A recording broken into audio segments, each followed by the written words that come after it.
So today I will show you how to make this beautiful carrot cake. It's all gone now, but seeing this makes me want to make it again.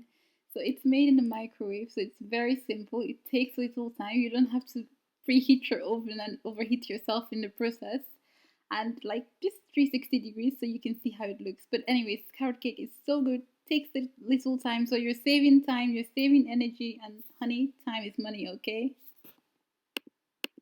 These are all the ingredients we use, and if you want more details about these, check out the description box below. So first we're going to take care of the carrot, and as a first step we're going to weigh the carrot, and typically I weigh more than I need in the recipe just because you're going to cut out the heads, you're going to peel the back, and also you can't grate everything. There's going to be like a little bit left. For me, I put 100 extra grams just because I often cut off like a good part of the carrot with the head, and I also just like to eat leftover carrots, so yeah. And next we've just peeled the carrots. Now that we've peeled the carrots and cut off the head, we're just going to trash the remnants, and it's important to keep a clean workspace while you work because it just makes everything so much easier. And we're grating the carrot with the smaller size of the grater. And the grating is actually the hardest part of this entire process. It's like a workout on its own. It's like you're grating and you're grating and you're grating. I know I said the grating was hard, but this cake is so worth it. It's like they say, good things take work. I don't even know that it's like a actually a true quote, but okay. Good things take work, okay? And this cake is just so worth it. And also like I think grating is not that hard, to be honest. It's just that my quarantine bones are quite tired. Okay, so the next step is the weighing of the carrot, and if you're a very generous person and you weighed a lot of carrot at the start, much more than you required, then well, now is your lucky time. Today is your lucky day because you're going to get to sit down and enjoy that carrot. So yeah, you just weigh the amount you need and you eat the one you don't. Perfect planning. So the next step is the weighing process, and we're going to weigh all the ingredients first. We weigh the flour, and then we weigh the sugar, and then we weigh the yogurt. So next I measure out the amount of oil and I add it in and I mix it in properly. So fair warning, there's a lot of mixing happening here. Next there's the sugar, which I also mix in properly, and then finally we have the flour. Well, not finally, but at this point we have the flour, which we then mix in properly too. Next there is the addition of the baking powder, and then we add the baking soda and we mix it properly. After that we add the spices, so the cinnamon and the nutmeg, and then we mix it properly. Next we add the sprinkle of salt and then we mix it properly. And after that we add in the vanilla and mix it in properly. Next we mix in the carrots, and then we're going to oil the pan and also flour it so that the cake will not stick to the pan after it's baked.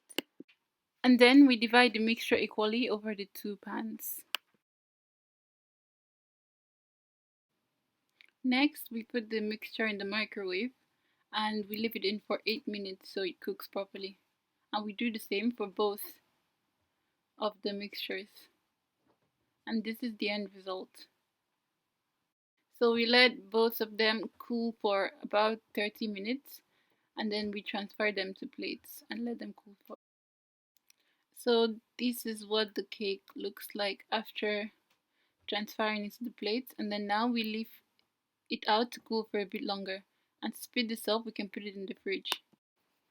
So when the cake is almost completely cool, we start to make the cream cheese frosting. So first we add in the required amount of cream cheese, and then as we turn it, you can see that it's not the texture we want. So to achieve the texture we want, we're just going to add 3 spoons of milk, and after adding the spoons of milk, we're going to turn it properly, and you can see the texture is better now. So then we add the amount of sugar we want. So I don't use a mixer here, so I add the sugar in bits and pieces. And after adding the required amount of sugar and mixing it properly, I add the vanilla.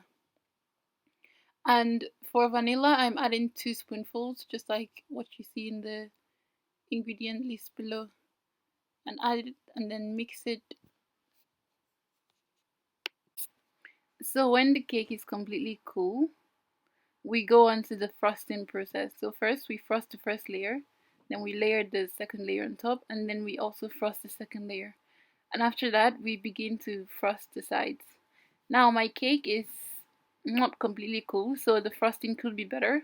However, this really does not take away from the taste. So if you want better frosting, then let the cake cool completely. So this is what the final product looks like.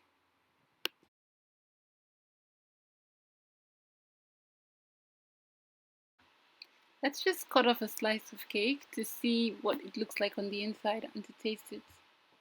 Wow, just look at that. It looks so good. You can't even tell it's made in the microwave, and it's so much faster, and it's already saving you energy. Now to taste it, just look how smoothly that fork goes through that slice of cake. And I'm not even a good cake eater. I'm a messy cake eater, and yet even I can eat this cake smoothly.